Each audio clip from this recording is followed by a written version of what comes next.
5000 सालों बाद द्वारिका के समुद्र में मिला भगवान श्री कृष्ण का भव्य मूर्ति। जब वैज्ञानिकों ने समुद्र में बसी हुई द्वारिका नगरी को देखा तो सभी के रोंगटे खड़े हो गए। इतिहासकारों का कहना है द्वारिका शहर लगभग 5000 साल पुराना है। पुराणों में वर्णित कथाओं के अनुसार महाभारत युद्ध होने से तकरीबन 36 साल के बाद द्वारिका नगरी समुद्र में डूब गई थी। लेकिन द्वारिका नगरी के समुद्र में डूब जाने के पीछे 2 भयंकर श्राप बताए जाते हैं। आगे की वीडियो में हम दोनों श्रापों के बारे में आपको बताएंगे, जिनका ऐसा खतरनाक प्रभाव पड़ा कि भगवान श्री कृष्ण के वंशज भी नहीं बच पाए। लेकिन इस घटना की शुरुआत कैसे हुई, आखिर किस तरह एक मछुआरे के माध्यम से विशाल द्वारिका नगरी की खोज हुई, तो चलिए उसकी शुरुआत करते हैं। आगे बढ़ने से पहले द्वारिकाधीश के सच्चे भक्त कमेंट बॉक्स में राधे राधे जरूर लिखिएगा। महाभारत के जमाने का ये शहर, जिसकी केवल कल्पना ही की जा सकती है, अगर वास्तविकता में वह हमें देखने को मिल जाए तो फिर तो यह क्या ही रोमांचक होगा। मदनलाल नाम का एक मछुआरा द्वारिका के समुद्र में मछली पकड़ने का काम करता था। एक दिन उसके जाल में एक ऐसी चीज फंस गई जिसके बाद उसकी पूरी जिंदगी बदल गई। उस दिन मदनलाल ने मछलियों को पकड़ने के लिए जाल फेंका था। उस जाल के अंदर उसे बहुत ही पौराणिक चंद्रमा नुमा आकृति का एक पत्थर प्राप्त हुआ था। उसे उसकी जानकारी नहीं थी। कुछ लोगों का कहना था ये पत्थर बहुत ही पौराणिक लग रहा है, तो इसे पुरातात्विक विभाग को जमा करा देना चाहिए। और यकीन मानिए, जब उस पत्थर के ऊपर शोध किए गए तो पता चला कि उसकी उम्र 5000 वर्ष से भी ज्यादा अधिक है। चूंकि ये पत्थर द्वारिका के समुद्र से मिला था, ऐसे में सभी लोग यही मान रहे थे कि ये द्वारिका नगरी का ही हिस्सा है। बात है सन 2003 की। इस घटना के बाद पुरातात्विक विभाग ने भी द्वारिका के समुद्र में रुचि ली। उन्हें ऐसा लग रहा था कि वो समुद्र के नीचे द्वारिका नगरी को खोज सकते हैं, और अपनी इस खोज को पूरा करने के लिए उन्होंने नौसेना का सहारा लिया। सन 2003 में भारतीय संरक्षण विभाग द्वारा द्वारिका नगरी की खोज की शुरुआत हुई, लेकिन 4 साल इस खोज का कोई परिणाम प्राप्त नहीं हुआ। समुद्र के कोने कोने में गहराई से जांच करने पर सन 2007 में नौसेना विभाग के कुछ गोताखोरों को समुद्र में जो मिला, जिसे देखकर आपके भी रोंगटे खड़े हो जाएंगे। समुद्र के नीचे उन्हें एक विशाल नगरी का ढांचा प्राप्त हुआ। साथ ही में वहां पर कई सारे बर्तन भी मौजूद थे जो ये दावा कर रहे थे। इस स्थान पर आज से कई हजार साल पहले वास्तव में कोई नगरी हुआ करती थी। नौसेना के गोताखोरों द्वारा जो एक खोज की गई, जब इसका परीक्षण हुआ तो वैज्ञानिक भी जानकर हैरान हो गए कि ये अवशेष तो तकरीबन 5000 साल पुराने हैं। अब आप सोच रहे होंगे कि भगवान श्री कृष्ण तो साक्षात भगवान है, और उनकी नगरी समुद्र में कैसे डूब सकती है। आज से लगभग 5000 साल पहले श्री कृष्ण ने मथुरा को छोड़ दिया था, और उन्होंने द्वारिका का निर्माण विश्वकर्मा के हाथों से करवाया था। श्री कृष्ण अपने साथ यदुवंशियों को भी लाए थे और इस नगर को अपना बसेरा बनाया था।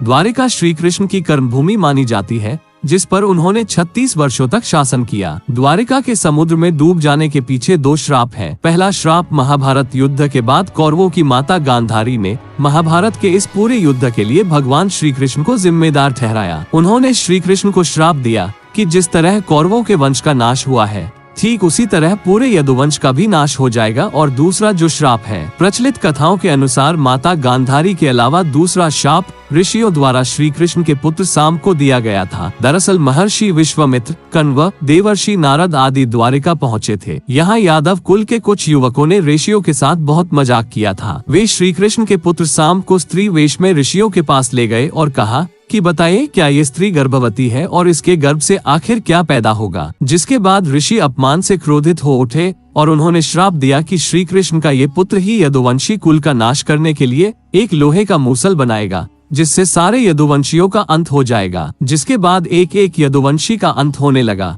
सब आपस में लड़कर ही नष्ट हो गए। बचे थे केवल भगवान श्री कृष्ण। भागवत पुराण में बताया गया है कि एक दिन भगवान श्री कृष्ण पीपल के पेड़ के नीचे विश्राम कर रहे थे। तब जरा नाम के एक लकड़हारे द्वारा भगवान श्री कृष्ण को एक हिरण समझकर उन पर तीर से प्रहार किया गया, और वो तीर आकर भगवान श्री कृष्ण के पैर की उंगली में लगा। जिसके बाद उन्होंने अपना देह त्याग किया और उनकी मृत्यु हो गई। और जैसे यादव कुल के सभी लोगों का अंत हुआ, वैसे ही पूरी द्वारिका नगरी समुद्र में समा गई। सरकार द्वारा द्वारिकाधीश मंदिर के पास से पानी के नीचे भी खुदाई का काम शुरू किया गया, और यहाँ पर उन्हें कई मंदिरों की एक जैसी श्रृंखला प्राप्त हुई, जिससे कि पता चलता है जैसे जैसे पानी ऊपर चढ़ता गया, वैसे वैसे मंदिर की जगह आगे सरकती गई। डॉक्टर आलोक त्रिपाठी के मुताबिक खुदाई और खोज लगाने के काम के दौरान कई तरह की कलाकृतियां मिली, अवशेष भी प्राप्त हुए। सुंदर रंगीन वस्तुएं भी मिली जिनमें कई रसायन इस्तेमाल किए गए हैं। जिसके बाद वैज्ञानिकों द्वारा 500 से अधिक कलाकृतियां और अलग अलग नमूनों को एकत्रित किया गया। और सबसे बड़ी चौंकाने वाली बात तो ये थी कि इनकी उम्र और समुद्र के अंदर जो अवशेष मिले थे उनकी उम्र लगभग बरोबर थी, यानी 5000 साल से भी ज्यादा। इस घटना के बाद से सब लोग आश्वस्त हो चुके थे कि समुद्र के नीचे सचमुच में द्वारिका नगरी आज भी मौजूद है।